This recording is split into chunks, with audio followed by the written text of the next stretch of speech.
nous avons titré « Une démocratie à réinventer ». En effet, nous sommes convaincus que la démocratie est essentielle pour bâtir un monde fraternel et un avenir durable.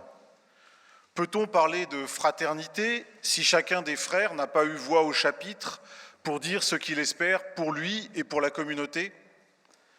Peut-on espérer une stabilité et une paix intérieure si tous n'ont pas le sentiment d'être associés pleinement à une œuvre commune et d'être engagés par des choix dont ils ont été acteurs ? Pourtant, nous constatons que la démocratie est en difficulté. Pendant que nombre de nos concitoyens s'abstiennent d'y participer, d'autres se laissent tenter par le dégagisme. Si certains continuent de s'investir dans la vie politique, notamment locale, beaucoup n'ont plus confiance dans nos institutions ou ne se sentent plus représentés par nos instances. Nos médias retentissent de petites phrases assassines, d'imprécations tonitruantes. La liberté et l'égalité sont brandies en étendard, mais qui se soucie de porter l'idéal de fraternité ?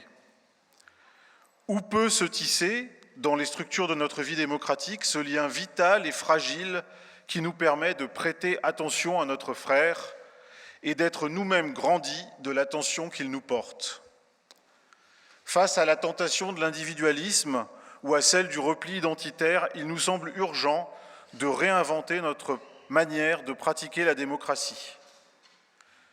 Alors, Ecopos, le mouvement Ecopos, parce que j'ai l'impression que c'est déjà un mouvement, hein, au-delà de la biennale, ça va continuer à travailler et à coproduire, nous propose, pour ce premier rendez-vous, de réfléchir ensemble, d'oser ensemble l'éloge du futur. Et on a évidemment une conviction partagée, c'est que cet éloge du futur passera par la fraternité des peuples, des individus en fraternité également, et c'est le sujet qui va nous occuper ce matin. Bienvenue à Béatrice Soiry, ravi de vous accueillir, professeur d'exégèse biblique à l'Institut catholique de Paris. Vos terrains de jeu, c'est la théologie de la création, l'humain dans son milieu, et Béatrice va nous proposer en 40-45 minutes, et après on échangera avec elle, un parcours biblique, 40 minutes, hein, on va y aller, hein. Ancien Testament, Nouveau Testament, pour nous partager les graines de fraternité que nous propose la Bible aujourd'hui. Et c'est une bonne entrée en matière, puisque dans la foulée, nous écouterons 3 étudiants qui ont travaillé sur ce sujet, et de l'autre côté de la pause, 3 témoins, 3 experts avec lesquels on réfléchira à la fraternité concrète d'aujourd'hui et de demain, telle qu'on l'espère. Et bien évidemment que vous allez aussi nous dire des choses sur comment les citoyens, nous tous, on vit, on peut vivre, on doit vivre la fraternité. Bienvenue à vous, vous avez la Zapette qui est là, et on vous écoute. Et on l'applaudit.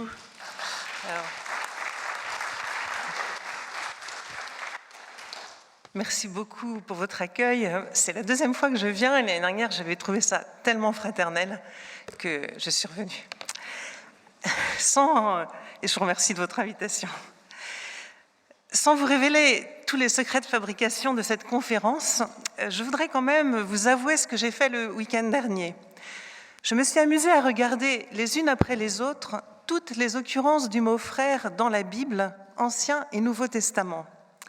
Il faut bien un week-end parce qu'il y en a près de 1000. Ce simple chiffre suffit à mesurer que la fraternité, le fait d'être frère, est une réalité très présente dans les Écritures. Et ce passage en revue m'a réservé quelques surprises. J'ai d'abord découvert que l'Ancien Testament et les Évangiles font un usage assez similaire du terme et dans des textes qui relèvent majoritairement de 2 genres littéraires. Le terme apparaît d'abord dans des récits. La Bible raconte beaucoup d'histoires de famille, beaucoup d'histoires de fratrie, de Caïn à Abel jusqu'au duo de frères des paraboles. Ils sont nombreux ces récits où le lien fraternel est scruté dans sa complexité. Et là, le frère est celui qui partage la même ascendance.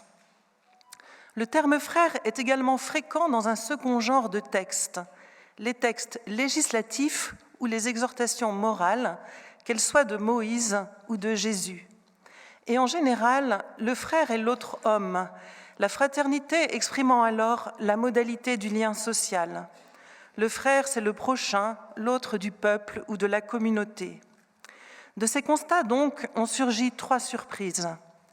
La première a été de voir que le terme « frère » est plus utilisé que je ne le pensais dans l'Ancien Testament pour désigner le prochain. La deuxième surprise est de constater la continuité entre les évangiles, la continuité des évangiles par rapport à l'Ancien Testament, avec cependant une sorte de radicalisation et un déplacement d'accent sur lequel je reviendrai. Mais surtout, à la fin des évangiles, une 3e surprise m'attendait, une nouveauté que je n'avais jamais vraiment remarquée. Dans les récits de résurrection de Matthieu et de Jean, Jésus ressuscité, s'adressant aux femmes, appelle ses disciples « mes frères ». Par exemple, chez Matthieu, « Allez dire à mes frères qu'ils me verront en Galilée ». Jamais auparavant, Jésus ne les a appelés ainsi, comme si l'événement de la résurrection fondait un nouveau type de lien, comme si Jésus et ses disciples devenaient frères de manière nouvelle. Ce que les évangiles de Matthieu et de Jean disent juste à la fin, les lettres de Paul vont le déployer. C'est avec Paul, on le verra, que la fraternité prend une toute autre dimension, qu'elle devient le lieu même d'une expérience de Dieu. Ces découvertes balisent le parcours que je vous propose ce matin. Dans un premier temps, nous regarderons comment les liens à l'intérieur du peuple d'Israël sont d'emblée pensés en termes de fraternité. Puis nous regarderons quelques histoires de fratrie. Elles seront comme autant de gros plans sur ce qui est en jeu dans le lien à l'autre, et en particulier, il faut l'avouer, sur sa difficulté. Un aperçu des lois et des exhortations particulières, celles précisément où le prochain est appelé « frère », permettra d'appréhender ce que la loi cherche à prévenir dans la relation à l'autre. Puis nous verrons comment la loi en vient à se dépasser elle-même dans l'exhortation pour appeler à un changement du cœur, en particulier sous la modalité du pardon. Et nous verrons, chemin faisant, comment l'enseignement de Jésus dans les évangiles poursuit donc et radicalise cette exigence. Enfin, nous nous intéresserons à la façon dont la résurrection du Christ a des incidences directes sur la manière d'envisager la fraternité. Paul sera notre guide et nous aidera à mesurer toute la force spirituelle et toute l'exigence concrète qu'atteint le lien fraternel quand il est vécu dans l'esprit du Christ, premier-né d'une multitude de frères, nous dit Paul. Donc, commençons par nous intéresser à Israël, qui se trouve être un peuple famille. Fils d'Israël, telle est la dénomination la plus courante du peuple hébreu dans la Bible. Cette appellation exprime directement la compréhension que le peuple a de lui-même comme famille. Tous sont fils d'un ancêtre fondateur, Israël. Israël est le nom qu'un mystérieux adversaire a donné à Jacob, le petit-fils d'Abraham, au terme d'un combat nocturne. On ne t'appellera plus Jacob, mais Israël. Or, ce Jacob Israël est le père des 12 fils desquels descendent les 12 tribus d'Israël. Dans une famille, autour de la relation du couple, 2 types de liens sont articulés, des liens filiaux et des liens fraternels. Cette articulation est tellement structurante qu'il existe en hébreu 2 mots distincts pour dire génération. Donc, vous inquiétez pas, ce sera les seules allusions à l'hébreu. Le premier, toldot, est construit sur la racine du verbe engendrer. Il désigne les générations dans leur succession temporelle, le lien qui va des grands-parents, aux enfants, etc. L'autre mot, dor, désigne la génération comme classe d'âge. C'est alors le peuple comme groupe de frères, au contour bien délimité, qui est envisagé dans sa synchronicité. La précision des 2 termes, là où nous n'en avons qu'un seul en français, manifeste la conscience aiguë du caractère structurant du lien filial et du lien fraternel comme ciment de la cohésion sociale. Notons qu'Israël est un peuple famille, un peuple de frères, non pas donc en référence à la figure d'un Dieu Père, mais bien à la figure d'un ancêtre commun.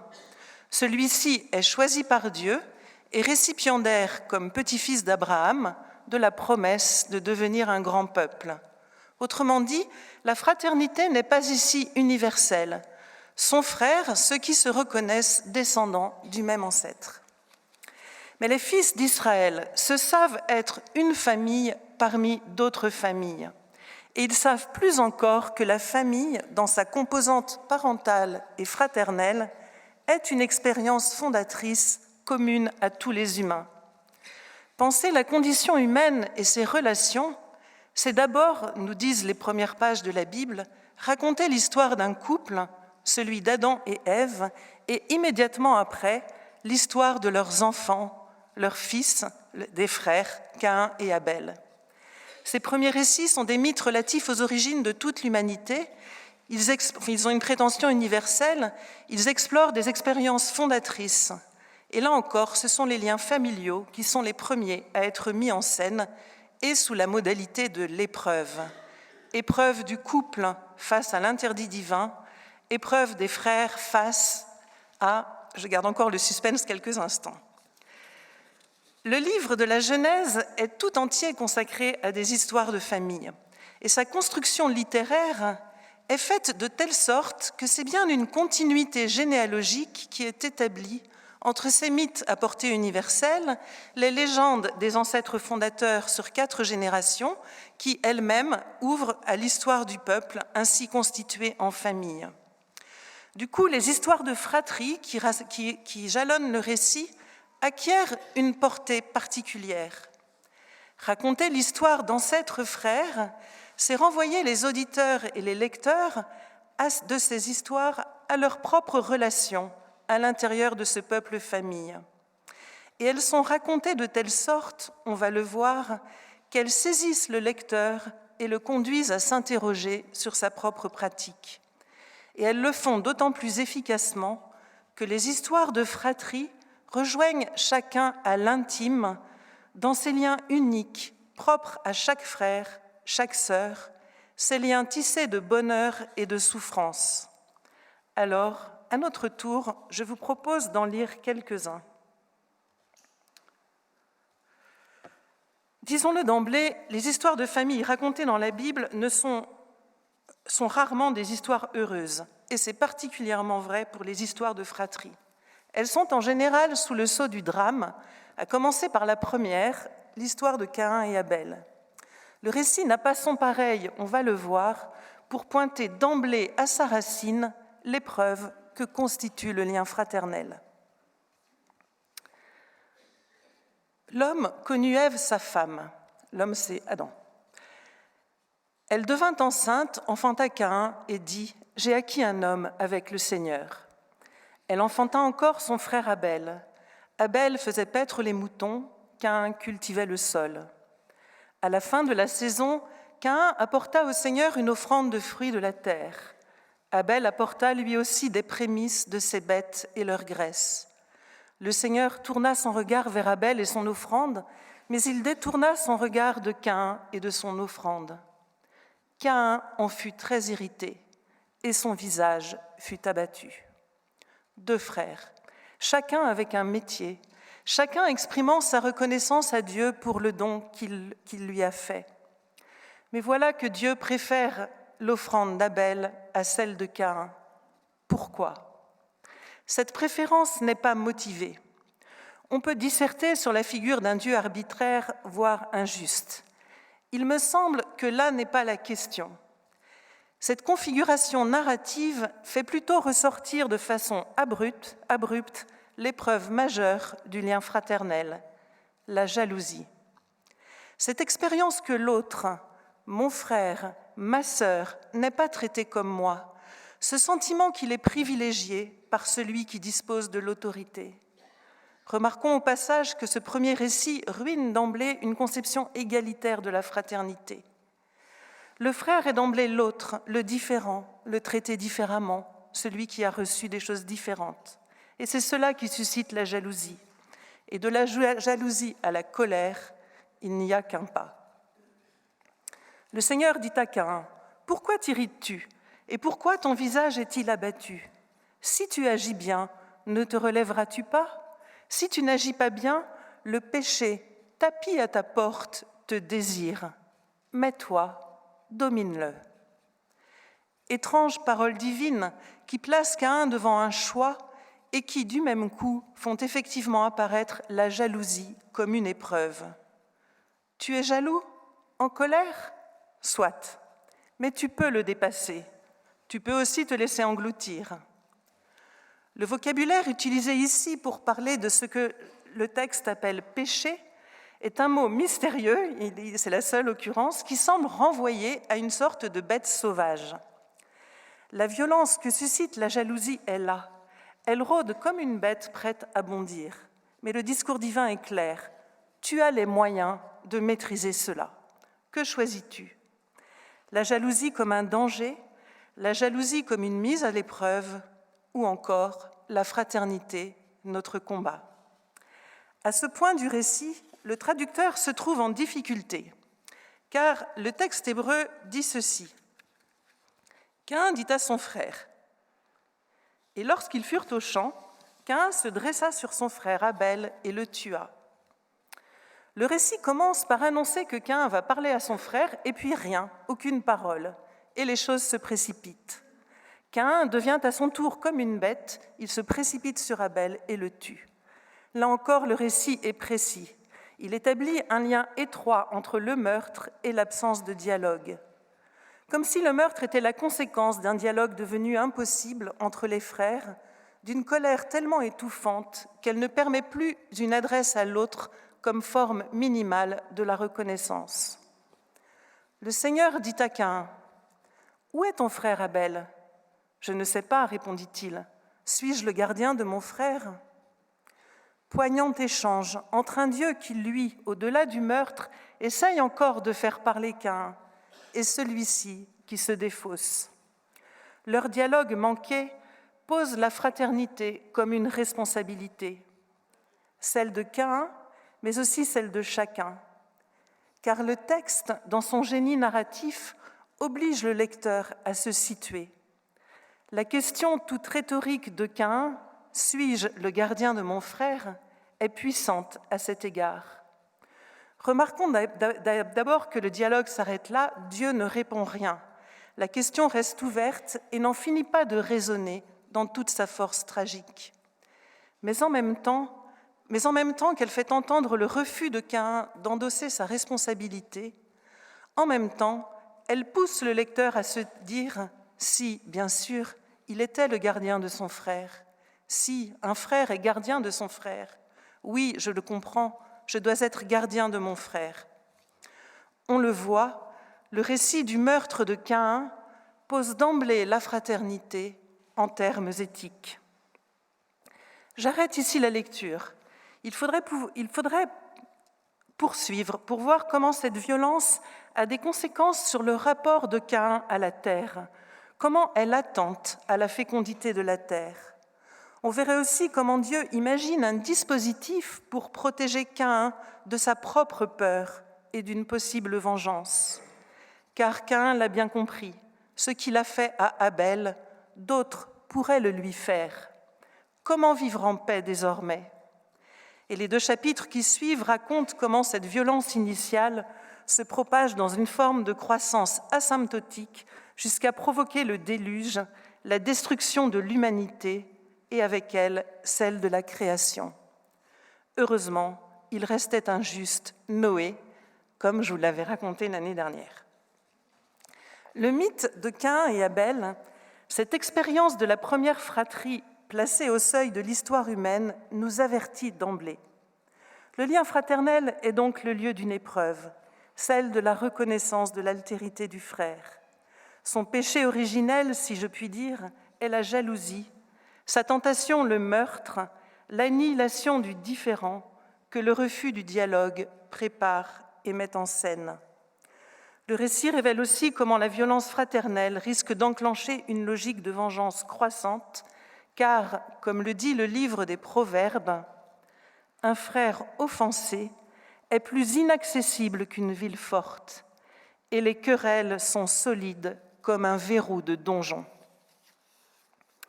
Elles sont nombreuses, les histoires bibliques à composantes jalouses. C'est Joseph vendu par ses frères car il fait des songes que non pas. C'est Aaron et Myriam qui jalousent l'intimité de leur frère Moïse avec Dieu. C'est le fils aîné qui jalouse la manière dont le Père miséricordieux accueille le prodigue. Ce sont les disciples de Jésus qui se battent pour savoir qui est le plus grand. Ou encore, dans une version raffinée, ce sont deux frères, Jacques et Jean, qui s'entendent pour demander à Jésus de se voir accorder les premières places devant les autres au royaume des cieux. Malins, mais tout aussi jaloux ces deux frères qui s'allient pour essayer de devenir ensemble les préférés. Cette jalousie première, ce désir de faire disparaître le différent, est la source de tous les autres maux fraternels.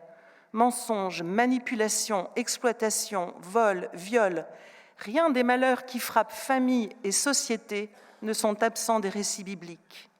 Ils interrogent également, on pourrait le regarder, la responsabilité des pères dans la violence des fils. Bref, on l'aura compris, et les récits bibliques y insistent, le lien fraternel est un lien fragile, un lien menacé par la violence, un lien qui demande un engagement éthique. Il n'est donc pas surprenant qu'après les récits, ce soit dans les lois que le terme « frère » réapparaisse avec insistance. Les mots que les récits mettent en lumière à l'échelle grossissante de la fratrie, les lois visent à les contenir dans le champ social et à poser les garde-fous d'un respect du frère. Les lois sont très nombreuses dans le Pentateuque. Il y en a 613, nous dit la tradition, et elles sont très très diverses. Il n'est pas si fréquent que le prochain y soit appelé frère, mais cela arrive. Et du coup, il est particulièrement intéressant de cerner les situations dans lesquelles celui auquel la loi demande à prêter attention, est désigné comme frère. Les situations les plus souvent évoquées, et ce n'est pas sans intérêt pour votre association, relèvent de la justice sociale. C'est envers ton frère pauvre qu'il faut d'abord faire preuve de justice. Cette loi, par exemple, sur le partage des biens. S'il y a chez toi un pauvre, l'un de tes frères, dans l'une de tes villes, dans le pays que le Seigneur ton Dieu te donne, tu n'endurciras pas ton cœur et tu ne fermeras pas ta main à ton frère pauvre. Ou encore cette loi qui interdit l'exploitation et prescrit une rémunération juste. Tu n'exploiteras pas un salarié malheureux et pauvre, que ce soit l'un de tes frères ou l'un des émigrés que tu as dans ton pays, dans tes villes. Le jour même, tu lui donneras son salaire. Et il est intéressant de noter que cette loi concerne le frère israélite et l'émigré. Les autres situations évoquées sont des abus de pouvoir, ceux du roi ou la calomnie. Elles sont interdites parce que c'est aux frères qu'elles attentent et ceci leur donne un poids de scandale particulier. Mais il se trouve que la loi biblique est consciente de sa limite. Si elle interdit ou prescrit, elle est impuissante à atteindre à la racine de la violence, à la jalousie et à la colère qui habitent le cœur. C'est pourquoi dans le livre du Lévitique en particulier, le discours législatif en vient à se dépasser lui-même dans une sorte de discours qui relève davantage de l'exhortation. Il déploie une série d'interdits qui touchent à des dispositions intérieures et s'achève par le commandement bien connu de l'amour. N'aie aucune pensée de haine contre ton frère, mais n'hésite pas à réprimander ton compatriote pour ne pas te charger d'un péché à son égard. Ne te venge pas et ne sois pas rancunier à l'égard des fils de ton peuple. Tu aimeras ton prochain comme toi-même. C'est moi, le Seigneur. Ces versets invitent à un dépassement de la violence fratricide par un travail intérieur. N'aie aucune pensée de haine. Ils invitent également à un dépassement de l'offense subie par un renoncement à la vengeance. Et le commandement de l'amour qui achève cette séquence suggère que le pardon est en quelque sorte une des expressions les plus hautes de l'amour du prochain. Ne te venge pas, ne sois pas rancunier, tu aimeras ton prochain comme toi-même. L'enseignement du Christ sur les relations fraternelles s'inscrit dans la droite ligne de celui du Lévitique et de ce passage en particulier. Il s'y inscrit en poussant jusqu'au bout la logique du Lévitique dans 3 directions. D'abord, il est beaucoup plus clair que le prochain, c'est tout homme. Et la parabole du bon samaritain, qui vient comme un commentaire du commandement de l'amour du Lévitique, le manifeste. L'amour du prochain, qui s'exprime par une proximité concrète, dépasse les classes et les frontières. Puis le Christ radicalise l'exigence du respect du frère, et on est frappé ici par la sévérité du propos. « Et moi, je vous le dis, qui donc se met en colère contre son frère en répondra au tribunal. Celui qui dira à son frère « imbécile » sera justifiable du Sanhédrin. Celui qui dira « fou » sera passible de la géhenne de feu. » Puis, toujours dans la logique du Lévitique, ces propos sont suivis d'un appel au pardon et enfin du commandement suprême de l'amour des ennemis, dans le même discours, toujours au chapitre 5 de l'évangile de Matthieu, comme vous pouvez le voir. Quand donc tu vas te présenter ton offrande à l'autel, si tu te souviens que ton frère a quelque chose contre toi, laisse là ton offrande devant l'autel et va d'abord te réconcilier avec ton frère. Viens alors présenter ton offrande. Et un peu plus bas, vous avez appris qu'il a été dit « Tu aimeras ton prochain et tu haïras ton ennemi ». Alors la petite surprise, c'est que c'est nulle part dans les Écritures, ceci en fait. Mais bon, vous avez appris qu'il a été dit « Tu aimeras ton prochain et tu haïras ton ennemi ». Et moi, je vous le dis, aimez vos ennemis et priez pour ceux qui vous persécutent, afin d'être vraiment les fils de votre Père qui est aux cieux. Le pardon. Telle est la pointe du discours biblique sur la fraternité. On l'a vu, les histoires de fratrie ne sont pas des histoires harmonieuses. La violence y rôde et se déchaîne comme une bête sauvage. Le pardon est présenté comme l'unique manière de dépasser véritablement le conflit mortifère. Il est la grâce du lien fraternel, la seule voie de son renouvellement. Et détrompons-nous, il ne s'agit pas là d'une nouveauté évangélique. Il faut encore une fois revenir au récit de la Genèse. Nous avons commencé en parlant de Jacob, l'ancêtre commun des 12 tribus, celui qui a reçu le nom d'Israël. Or, il se trouve que le combat de Jacob, le combat au cours duquel Jacob reçoit le nom, ce nom d'Israël, a lieu la nuit qui précède ses retrouvailles avec son frère Ésaü. Des retrouvailles avec plusieurs décennies sans aucun lien. C'est que Jacob avait manœuvré et pris à Ésaü la bénédiction qui lui revenait. Alors, dit le texte, Ésaü traita Jacob en ennemi à cause de la bénédiction qu'il avait obtenue de son père. Il se dit en lui-même, « L'époque du deuil de mon père s'approche et je pourrai tuer mon frère Jacob. » Celui-ci s'enfuit donc au loin, et voilà qu'il rentre longtemps après et qu'il apprend que son frère approche. Le combat nocturne entre un mystérieux homme qui ne dit pas son nom exprime tout de ses peurs et de sa violence. Il peut être lu comme un combat contre lui-même, contre Ésaü, son frère jumeau, contre Dieu, mais combat qui est aussi promesse d'une grâce en forme d'un nom nouveau. Il part donc vers son frère qui vient, organisant son cortège pour ne pas être le premier à le rencontrer. Jacob leva les yeux et vit qu'Ésaü arrivait, ayant avec lui 400 hommes. Il répartit les enfants entre Léa, Rachel et les 2 servantes. Il mit en tête les servantes et leurs enfants, puis Léa et ses enfants, Rachel et Joseph. Lui-même passa devant eux, donc il se met en tête, et se prosterna 7 fois, jusqu'à ce qu'il se fût approché de son frère.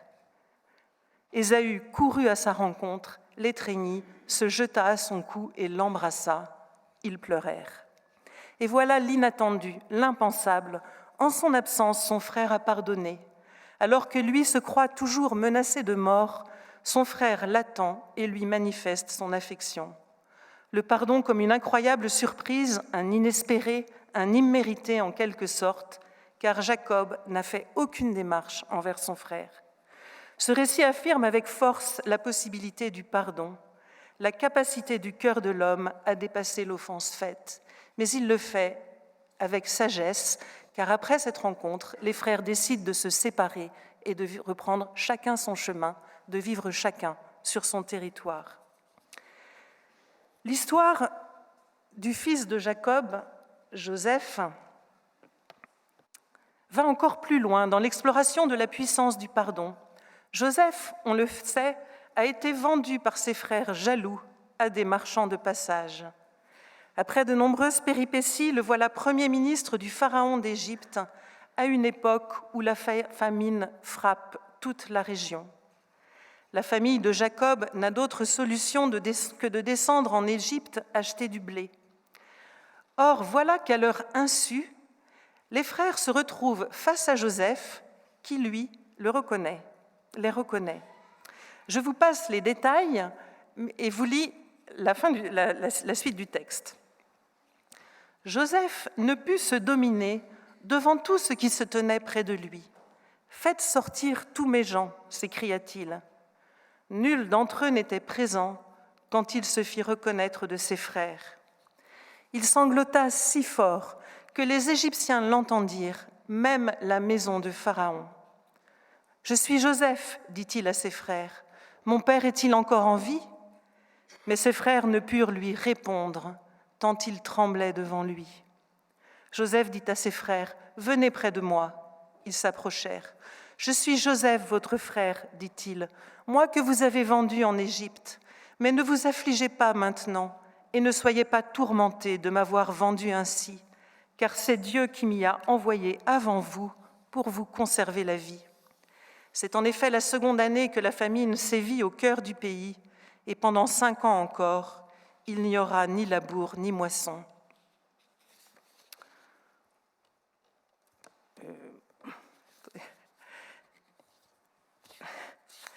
Attendez, excusez-moi. Incroyable scène.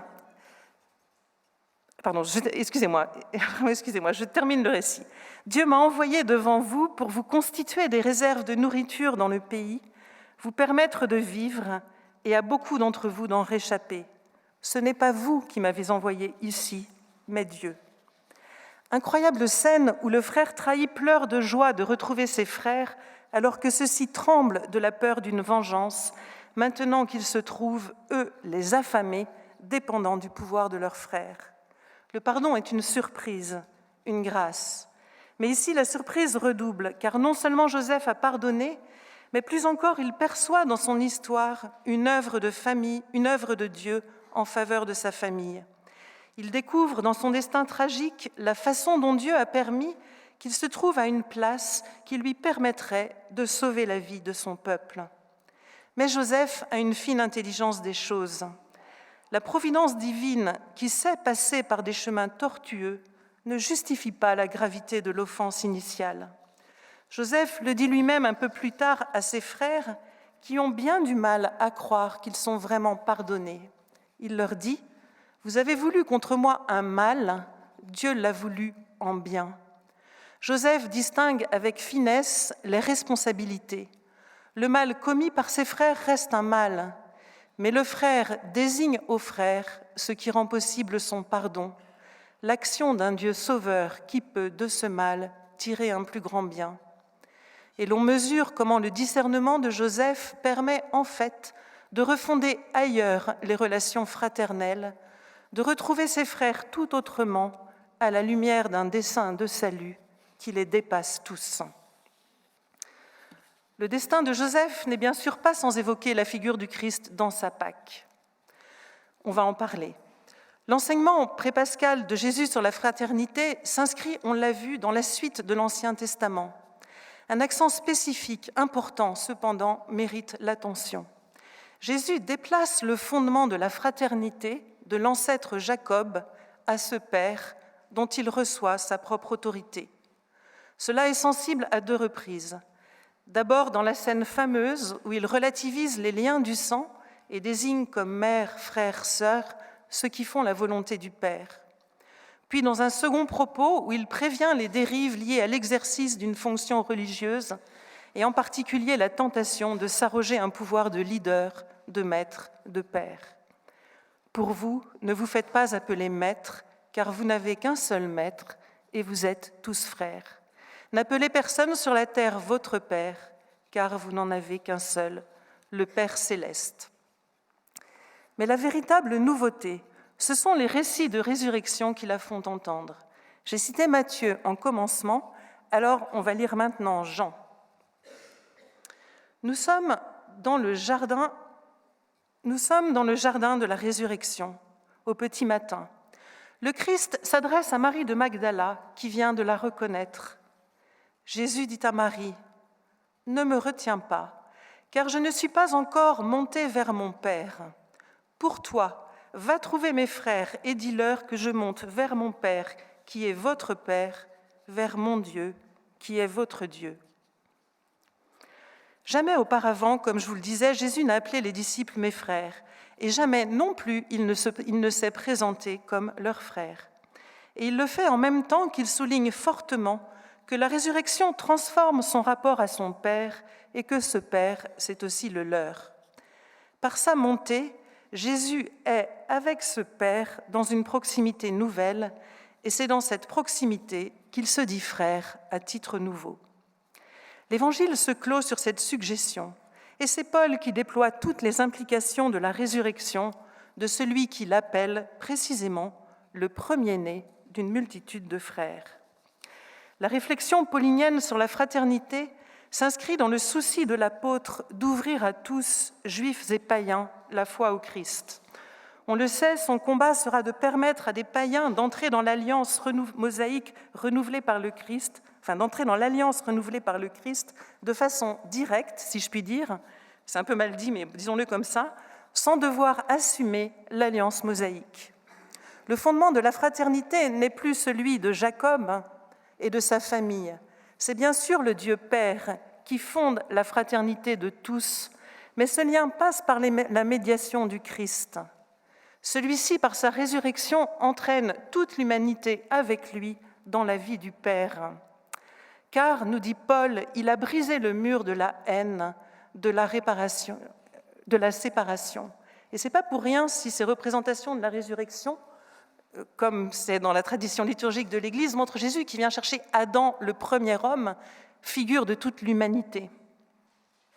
Du coup, les païens se trouvent intégrés dans l'héritage que constituent pour les fils d'Israël les promesses faites au Père. Paul utilise le vocabulaire de la libération. Les païens sont comme des esclaves qui, dans le Fils et par l'Esprit, deviennent eux aussi héritiers de la promesse, héritiers, c'est-à-dire fils, et donc frères, co-héritiers du Christ. Je vous lis le passage, on trouve ça dans la lettre aux Galates, mais aussi ici en Romains. Vous n'avez pas reçu un esprit qui vous rende esclaves et vous ramène à la peur, mais un esprit qui fait de vous des fils adoptifs et par lesquels nous crions « Abba, Père ». Cet esprit lui-même atteste à notre esprit que nous sommes enfants de Dieu. Enfants et donc héritiers.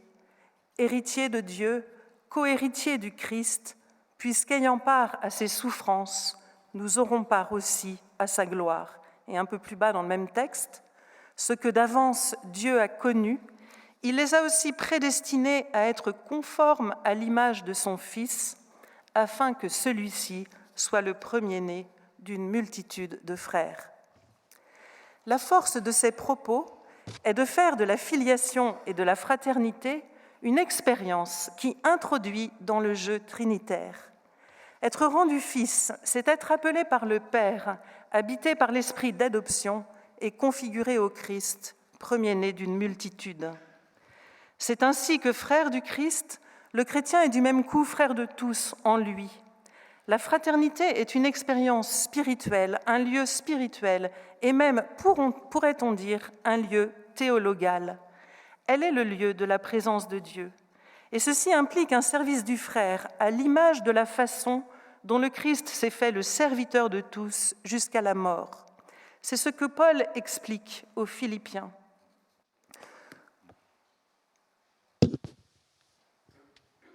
Comblez ma joie en vivant en plein accord. Je vais lire un verset plus haut. S'il y a donc un appel en Christ, un encouragement dans l'amour, une communion dans l'esprit, un élan d'affection et de compassion, comblez ma joie en vivant en plein accord. Ayez un même amour, un même cœur, recherchez l'unité. Ne faites rien par rivalité, rien par gloriole, mais avec humilité, considérez les autres comme supérieurs à vous. Que chacun ne regarde pas à soi seulement, mais aussi aux autres. Comportez-vous ainsi entre vous, comme on le fait en Jésus-Christ. Lui qui est de condition divine n'a pas considéré comme une proie à saisir d'être l'égal de Dieu, mais il s'est dépouillé, prenant la condition de serviteur. Et on pourrait traduire, le Christ n'a pas retenu jalousement son statut d'égal de Dieu. C'est-à-dire qu'il y a une notion de jalousie ici qui revient. L'abaissement du Christ dans son incarnation et sa passion est lu comme un renoncement à un statut divin auquel précisément il ne s'accroche pas jalousement. Il est également le modèle qui doit guider les relations fraternelles et en chasser les symptômes ou les maux. L'amour devient alors définitivement l'autre nom de la fraternité, comme on le lit en Colossiens. Puisque vous êtes élus, sanctifiés, aimés par Dieu, revêtez donc des sentiments de compassion, de bienveillance, d'humilité, de douceur, de patience. Supportez-vous les uns les autres, et si l'un a un grief contre l'autre, pardonnez-vous mutuellement. Comme le Seigneur vous a pardonné, faites de même, vous aussi. Vous voyez le retour du pardon, la question du pardon qui revient ici. Et par-dessus tout, revêtez l'amour, c'est le lien parfait. Que règne en vos cœurs la paix du Christ, à laquelle vous avez été appelés tous en un seul corps. Vivez dans la reconnaissance. L'amour fraternel, c'est donc au final, avec l'amour de Dieu, le seul nom ou le nom ultime de l'expérience chrétienne. Il est le signe authentique de l'amour de Dieu, comme le dit l'apôtre Jean, par lequel je terminerai. Si quelqu'un dit « j'aime Dieu » et qu'il haïsse son frère, c'est un menteur. En effet, celui qui n'aime pas son frère qu'il voit ne peut pas aimer Dieu qu'il ne voit pas. Et voici le commandement que nous tenons de lui, celui qui aime Dieu, qu'il aime aussi son frère. Alors, la fraternité, notre vocation divine. Je vous remercie de votre attention. Merci beaucoup. Venez, Béatrice. Je vous ai servi un verre d'eau, bien mérité. Merci beaucoup.